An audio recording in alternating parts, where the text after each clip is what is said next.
Amber Clark had always thought small towns preserved a kind of stillness, wind through barren branches, stray leaves drifting across sidewalks, the hush before winter. When she moved to Carmine Hollow last September, she expected to see amber forests, quiet streets, the kind of almost poetic solitude one only finds in autumn. But soon enough she noticed odd things: locals avoiding Hollow Grove Road after dusk, children's whispers about someone in the trees, and old newspaper clippings pinned in the library's archive of Missing Persons, October, 1952. Still, she chalked it up to folklore. Nothing in her pragmatic life prepared her for what was coming. On a chill evening in late October, she drove home after working late at the bookstore. The wind had already stolen warmth from the day, and the damp air felt heavier than usual. As she turned onto Hollow Grove Road, her headlights cut through fog that wrapped itself like silk around tree trunks. She felt that immediate tug of dread, a tightening behind her ribs, but she told herself it was just fatigue. She played soft music to keep herself calm. Yet as the road curved, the signal bars on her phone flickered out, and the radio crackled into static. Then, faint at first, came the sound of whispering. Amber slowed, pressing her foot on the brake.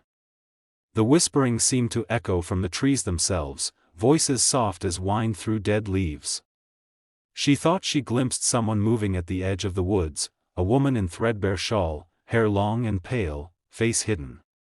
Amber peered at the stereo display. Error, NO signal. The whispers grew stronger, overlapping with a stray melody, an old hymn she couldn't name but that chilled her more than any lullaby. Her pulse thundered. She gripped the wheel and, in reflex, slammed on the brakes. The car skidded and coughed to a halt. Amber's eyes darted to the rearview mirror. For an instant she saw someone sitting in the back seat, hunched, silent. She flinched, spun around, empty. Her breath came in ragged gasps.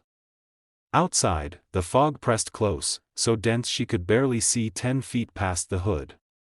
She stepped out, boots crunching on frost-laced gravel, and forced herself to scan the edges of the woods. The whispering stopped. Silence reigned. The world felt suspended. Then she saw it. On a gnarled oak just beyond the hoodlight's reach, carved into fresh bark, were the words, "Still here." The letters looked raw, new, as though someone had etched them that same night. Her skin pricked. She stumbled backward, almost dropping her phone. And then, from behind, the hymn returned, low, mournful, as though carried on a cold wind. The whisper turned into a voice, "Amber. Amber." She bolted toward the car, fumbling for the unlocked door. Inside, the seats were empty. The engine off. She sat there, chest heaving, and the voice descended to a whisper, "We wait for you." That was the last thing she heard. Amber woke in her bed early the next morning, clothes damp, heart pounding. She called the sheriff's office.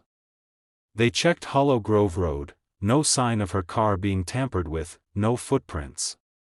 Locals said the grove was infamous. Rumor had it the preacher's congregation vanished one October in the 1950s, leaving behind whispers in the trees. But no body, no closure. Amber tried to tell people what she heard, what she saw. Most said she was tired, overwrought. But that night, when she closed her eyes, she heard a faint chorus humming her name in the dark. The late October sun bled into the horizon like a dying ember when Joseph "Joey" Miller crossed the fields to check on his grandfather's old cabin. For years, no one had set foot there. His family said the place was cursed, animals went missing, hunters swore they saw lights inside though the cabin had no electricity. But Joey didn't believe in small-town superstitions. After all, the old man's will left him the land, and he wanted to fix it up before winter. The day had been bright and dry, but now the sky sank into that dim orange haze that always seemed to warn of early frost. Crows gathered on the telephone lines, their cries oddly synchronized, like a chant. When he reached the clearing, the cabin looked even smaller than he remembered, weathered boards, a sagging porch, windows black as pitch. He set down his backpack and stepped onto the porch, the wood groaning under his boots. The lock on the door had rusted away long ago, so it creaked open with a single push. Dust motes drifted in beams of pale light, and everything smelled of old pine and mildew. A family photo still hung crookedly on the wall, his grandfather as a young man, standing beside a woman Joey didn't recognize. Her face had been scratched out. Joey tried not to linger on that. He got to work sweeping out debris and checking the rafters. But as dusk deepened, the air inside the cabin turned strangely cold, colder than outside. He noticed patterns scratched into the floorboards beneath an old rug, circular shapes with lines connecting them like a spiderweb. And in the center, carved faintly, "Still here." Joey froze. He had no idea what it meant, but his stomach twisted with the unease of déjà vu, like a memory trying to surface. He tried to laugh it off, muttering, "Probably just my granddad's weird sense of humor," but the silence swallowed his voice. Then came the knock, 3 soft raps on the back wall. He spun, flashlight shaking in his hand. No one. Just the wind outside and a faint scraping from under the floorboards. He crouched, ear to the ground. The sound came again, rhythmic, like fingernails dragging on wood. His pulse quickened. He pried open a loose plank, expecting to see maybe a rodent nest. Instead, he found something wrapped in burlap. The smell hit first, damp soil and decay. Inside was a leather-bound journal, brittle pages covered in tight handwriting. He flipped to a random entry, October 12, 1952, "They said the preacher told them to bury it here." The voices never stopped. They hum in the wind, asking for a name, asking to be remembered. Joey's flashlight flickered. The air grew heavier, the shadows thicker. He backed toward the door, clutching the journal. From outside came the soft rustle of dry leaves, then whispers, countless, low and merging into that same hymn Amber Clark had heard miles away on Hollow Grove Road. Panic clawed at his throat. He sprinted through the doorway, across the clearing, the hymn following him like a storm of sound. Behind him, through the fog rising from the soil, light glowed faintly from the cabin's windows, a dull, pulsing orange, like the breath of something waking. The next morning, a farmer found Joey's truck abandoned by the field gate, engine still running. Footprints led halfway to the cabin and simply stopped, as if he'd been lifted clean off the earth. The sheriff sealed the place again, calling it an accident, but locals say on windless nights, a faint glow flickers behind Miller's Field, and if you listen closely, you can hear Joey's voice whispering from the woods, humming, in perfect tune, with a choir only the dead could join. By the time October's chill reached Willow Creek, the woods there were nothing but twisted silhouettes and dead leaves whispering secrets. Locals said that when fog rolled in from the north, you could see a lantern swinging between the trees, no footsteps, no man, just the faint glow weaving through the dark. They called him the Lantern Man, a ghost story told to keep children indoors after dusk. But Harper Lane, an independent documentary photographer, didn't believe in ghost stories. She came to Willow Creek to capture rural autumn decay for her fall photo series, but what she found, or rather, what found her, would haunt her until the end of her days. Harper arrived just before sundown, parking her Jeep by the bridge that crossed the narrow stream. The forest beyond shimmered in mist and fading amber light. She set up her tripod, framed the shot, and began capturing the way light died between branches. Then she noticed something, faint shapes carved into the bark of the nearest maple tree. At first, she thought they were initials, but they formed words, "Still here." She frowned. It couldn't be coincidence. She'd seen the same phrase online, mentioned in some old missing persons case from Carmine Hollow. She brushed it off, took another photo, and checked her display. The image was perfect, except for one thing. In the far background, near the creek's edge, there was a man holding a lantern. When she turned, there was no one there. The woods were silent but felt heavy, charged.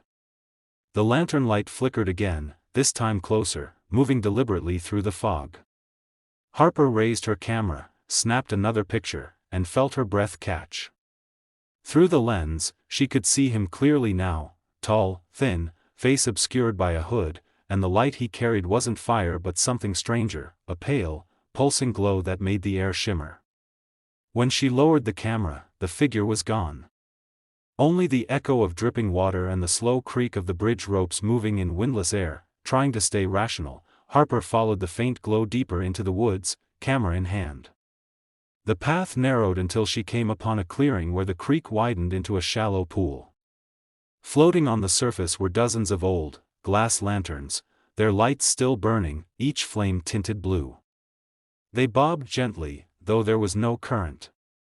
The scene was beautiful and terrifying, otherworldly in its stillness. Then, from behind her, a voice said softly, "You found them." She turned, and there he was. The Lantern Man. The hood fell back, revealing a face half-rotted, half-luminous, eyes hollow but burning like dying stars. "They want to be remembered," he whispered, lifting the lantern toward her. "Now you will remember, too." The next morning, hikers found Harper's Jeep by the bridge, her camera sitting on the hood. The last photo she took showed her own silhouette standing beside the Lantern Man, both figures illuminated by ghostly blue light. No one could explain how she appeared twice in the frame. Search parties combed the area, but Harper was never found. On misty fall nights, travelers say a new lantern swings among the trees at Willow Creek, smaller than the others, burning bright blue, the same shade as the flash from a camera. By early November, Carmine Hollow was dying under the weight of an endless fog. The trees stood bare, the streets quiet, and the once vibrant forest around Hollow Grove Road was a maze of colorless trunks and damp silence. Deputy Aaron Maddox had been on the job for 6 years, long enough to know how the town handled disappearances, quietly. They had lost too many: Amber Clark, Joseph Miller, Harper Lane, all in the span of 3 weeks. Locals said it was just bad luck. Aaron didn't believe in luck anymore. She believed in patterns. And she believed the pattern was coming back to where it began, Hollow Grove. That morning, Aaron drove out to the grove alone. She'd been reading through Joseph Miller's journal, found near his grandfather's cabin, now sealed in the evidence locker. It spoke of a preacher named Elias Kane, who in 1952 led his congregation into the woods to prepare the way. None of them came back. Their hymnbook had one song circled in red ink, "Still Here." Aaron couldn't shake the feeling that the message carved into the trees wasn't just graffiti, it was a signal. The victims weren't random, they were being called. And if she didn't stop it, someone else would vanish before the first snowfall. The grove looked different now, older somehow, as if centuries had passed in a few weeks. Fog hung low, coiling around her boots as she stepped past the tree line. Each trunk bore names scratched into bark, dozens of them, some old, some new, some she recognized from missing persons reports. At the center of the grove, a clearing opened where frost had killed the grass in a perfect circle. In its middle stood a crude wooden cross, draped in tattered cloth. Aaron approached, heart hammering. There, carved deep into the base, she found a phrase she'd already read too many times: "Still here." Then the wind rose. It wasn't natural wind, it had rhythm, cadence. It sounded like breathing. The fog thickened, swirling around her like a storm made of whispers. Shapes began to form, outlines of faces, faint glows like blue lanterns flickering between the trees. She heard the hymn again, low and mournful, the same one Amber had described in her voicemail before vanishing. But beneath the music was something else, a voice, clearer than the rest, speaking her name. Aaron. Her flashlight flickered. A tall figure stepped from the mist, its face hidden by a wide-brimmed hat, a broken lantern swinging from its hand. "We remember you," it said. "Do you remember us?" Aaron raised her weapon, but the gun felt heavy, useless. The figure moved closer, and she saw its eyes, hollow, burning faint blue, just like in the Willow Creek photos. Behind it, countless shadows began to rise, pale and blurred, their mouths moving in unison. The hymn reached a fever pitch. She tried to run, but the ground beneath her feet shifted like quicksand. The earth opened slightly, revealing a faint glow below, a network of tunnels, flickering with blue light. Then, as quickly as it began, everything went still. Erin stood alone again, her flashlight steady, the grove silent.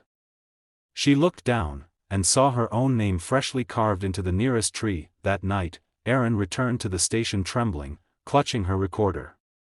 She played back her notes, but the tape held only the sound of the hymn, faint and distant, growing louder with each passing second. And though she tried to convince herself she was imagining it, when she stepped outside, she swore she could see a lantern light moving slowly through the fog outside her window, waiting. The town of Carmine Hollow had always been haunted by the same season. Every fall, when the fog rolled in and the air carried that metallic taste of frost and rot, something in the earth stirred. Deputy Erin Maddox hadn't slept since the night she saw her name carved into that tree. Every time she closed her eyes, she saw faces behind her eyelids, the missing. Amber Clark, Joey Miller, Harper Lane, their mouths moving silently, as though trying to warn her.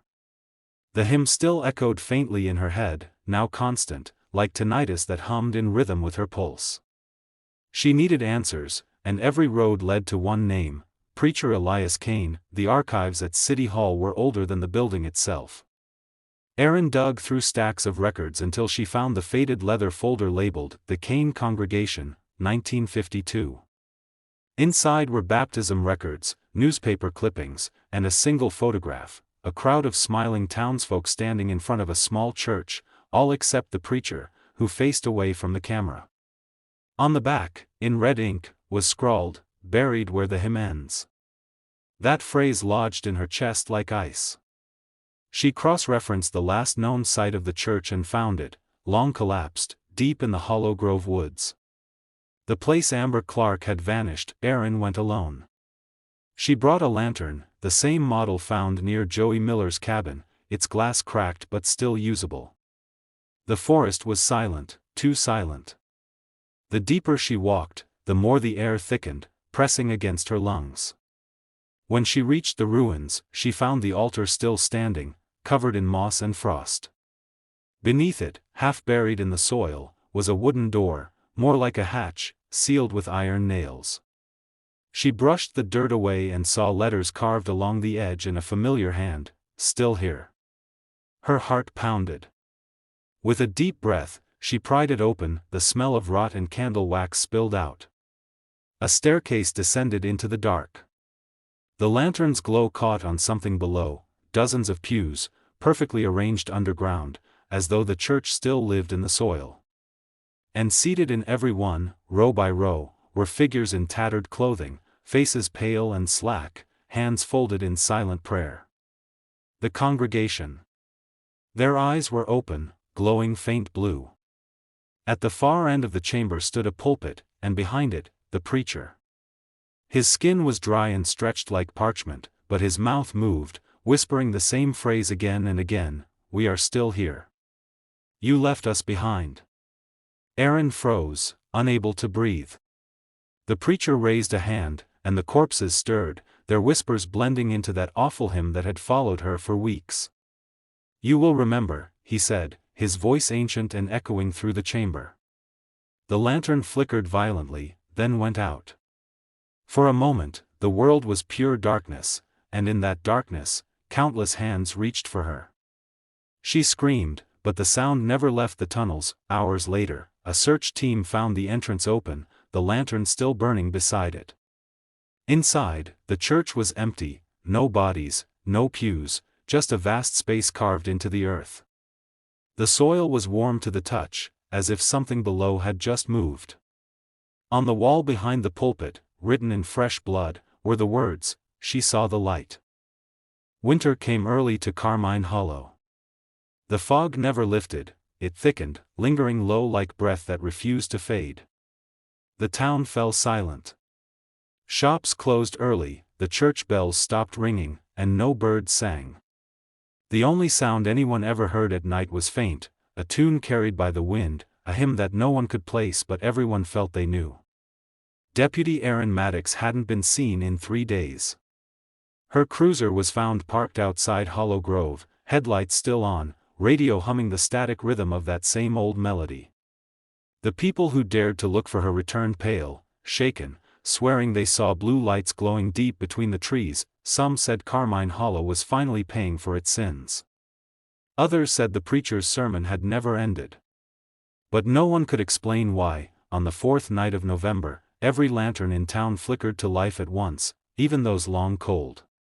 The glow painted the fog in shades of ghostly blue, spreading outward from the forest like veins of light.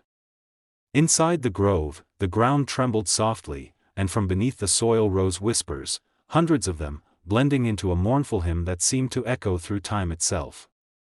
If anyone had stood close enough, they would have heard the words clearly: still here. Still waiting. Still remembered.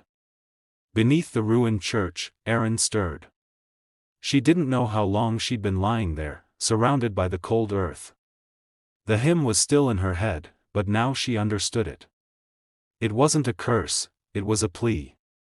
The preacher and his congregation had been buried alive in 1952 after a storm collapsed the church during a mass. The town, ashamed, covered it up. Elias Kane's dying vow was simple: if they forget us, they'll join us. For 70 years, the forest had been calling back those who wandered too far, who didn't believe. Erin could feel their grief seeping into her skin. She tried to stand, but the soil moved like waves, drawing her deeper, whispering her name not as a warning, but as a welcome. Above ground, a final storm swept through Carmine Hollow. Trees bent, glass shattered, and every lantern exploded in a burst of blue fire. The hymn rose to a scream and then stopped. The next morning, when the sun finally broke through the fog, the town was deserted. No footprints, no bodies, only the faint scent of burning oil and the carved words, "Still here," etched into every doorframe. Hollow Grove Road was overgrown by noon, as if the forest had swallowed it whole. Travelers passing through later said they saw a woman standing among the trees, holding a broken lantern that burned faint blue. Her badge gleamed faintly in the light. She wasn't crying, she was listening. Weeks later, a hiker uploaded drone footage of the area. In it, the fog formed a perfect spiral pattern over the grove, as if the land itself was breathing. And at the center of that spiral, faint but visible, were figures standing in rows, faces turned upward, eyes glowing softly, all whispering in unison. Among them, unmistakable, was Erin Maddox. She looked peaceful. As the drone drifted closer, the camera crackled with static, and before the feed cut off, one final frame appeared, a close-up of a tree, freshly carved, bleeding sap that shimmered blue under the morning light.